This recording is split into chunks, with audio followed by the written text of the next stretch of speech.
Hi guys, I'm here to bring you your This Week at Access video for the week of December 1st to December 5th. Yes, it's December somehow. So this week, we are going to be having a deload week. So last week, we finished up by setting a 5-rep max for our back squat, bench press, and deadlift. So we're going to take a week to get away from back squat, bench press, and deadlift, kind of just give ourselves a little bit of a break before we get into a new strength cycle, which you'll learn more about next week. But for this coming week, you can expect we're going to have some more skill work and some longer full body conditioning style workouts. So on Monday, we are going to have some skill work and we're going to be working on Turkish get-ups. So you're going to have 10 minutes to establish either a 1-rep max or a heavy single, or just to work on the technique of your Turkish get-up, especially if you're a little bit newer and those steps are still kind of confusing you. This is your 10 minutes to work on that movement.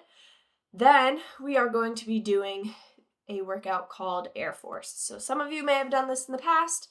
For some of you, this may be new, but it is a workout that is for time, and it is 20 thrusters, 20 sumo deadlift high pulls, 20 push jerks, 20 overhead squats, and 20 front squats. And the RX weight for this with the barbell is 95 for men and 65 for women. So you can scale the weight of the barbell as needed, or you can use dumbbells in place of the barbell or a kettlebell in place of the barbell for the sumo deadlift high pulls. And here's the little twist on this one. You have to do 4 burpees at the beginning of every minute before moving on to your barbell work. So the workout does start like on the count of 3, 2, 1, go. The workout starts with 4 burpees because that is the top of your minute. So you have to complete all 20 reps of one movement before moving on to the next. So for example, say I do my 20 thrusters in 45 seconds. I can go right into my 20 sumo deadlift high pulls. However, my coach is probably going to give me a 3, 2, 1 burpees. And as soon as your coach says burpees, you have to, if you're in the middle of a rep, finish the rep and stop and do your 4 burpees. Or if you're not in the middle of a rep, stop and do your 4 burpees before continuing. So hopefully that makes sense. If it doesn't, your coach will explain it when you're in class. But that is Monday.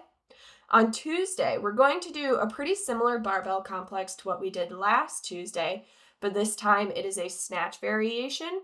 So it's going to be 5 rounds on a 2-minute timer of a snatch grip deadlift, a hip power snatch, a hang power snatch, and then 1 power snatch. And this is all going to be done in 1 grip.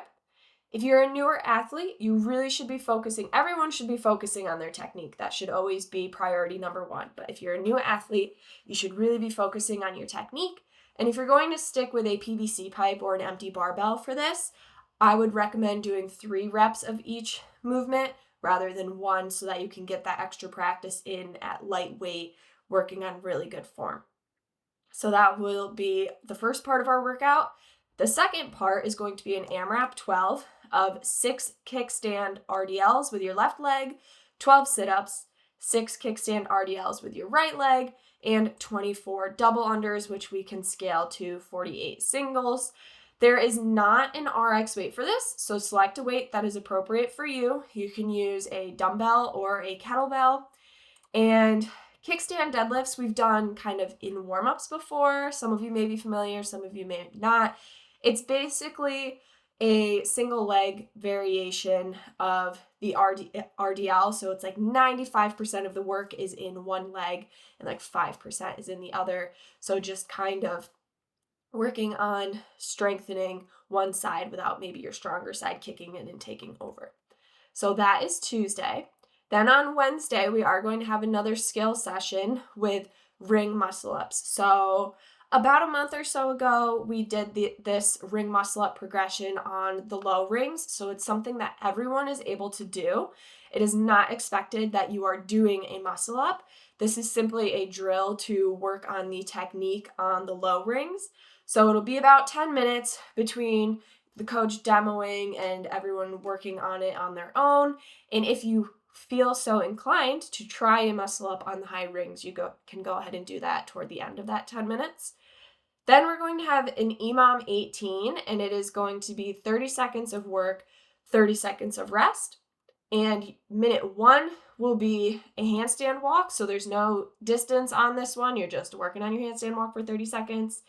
You can scale the handstand walk to a handstand hold with shoulder tap. So you're in that handstand hold and then maybe shoulder tap, or maybe a little side to side rock, maybe just a regular handstand hold, wall walks, inchworms. I don't have all of this listed, but some sort of handstand variation. Minute 2 will be kipping pull-ups, which we can scale to jumping negative pull-ups or ring rows. And minute 3 will be ring dips, which we can scale to bench dips, or if bench dips aren't working for you, you can do dumbbell overhead tricep extensions. But like I said, this will be 30 seconds of work, 30 seconds of rest. Then on Thursday, we're going to have a body weight chipper. So this is going to be 10, 20, 30, 40, 50, 60, 70, 80, 90, 100 reps for time of alternating reverse lunges. And after every set, you're going to perform 10 toes to bar. And there is going to be a 30-minute time cap on this. So for your scaling options, you can scale lunges to step-ups as needed. You can scale your toes to bar to knees to elbow, knees to chest, toes to rig, or you can scale the number of reps as needed. Maybe you're not going to shoot all the way up to that 100, or maybe, 10 toes to bar or 10 knees to elbow, 10 knees to chest, whatever is too many. You can scale that back to 7 or 5, something that is manageable for you. Scaling the reps is always an option in workouts, even if it's not necessarily always listed in there, it's always an option. So that is Thursday. On Friday, we are going to be doing a workout called Dork. This is one of the hero workouts. Your coach will read about the workout and who it's named after and who it's honoring before doing the workout. Some of you may be familiar with Dork. We've done this a few times in the past. It is 6 rounds for time of 60 double unders, 30 kettlebell swings, 15 burpees. The RX weight is 1.5 pood, 1 pood for men, 1 pood for women. That is just a Russian unit of measurement that is equivalent to 53 pounds for men, 35 for ladies. Remember, just because it says kettlebell swings, it is American kettlebell swings for this. It's CrossFit terminology, okay? And then some scaling options that are listed in the athlete notes. I do want to remind you these are scaling options. It is not an exhaustive list. These are just some ideas. You can scale the workout appropriately for you so that you're finishing in roughly less to 25 to 35 minutes. So an intermediate scaling option could be 4 rounds for time of 60 double unders, 30 kettlebell swings, and 15 burpees. And a beginner option could be 4 rounds for time of 60 single unders, 20 kettlebell swings at a lighter weight, and 10 burpees. So that is everything. So if you guys have any questions at all, you can reach out to accessstrengthtraining@gmail.com. Otherwise, I hope you have a great week of training.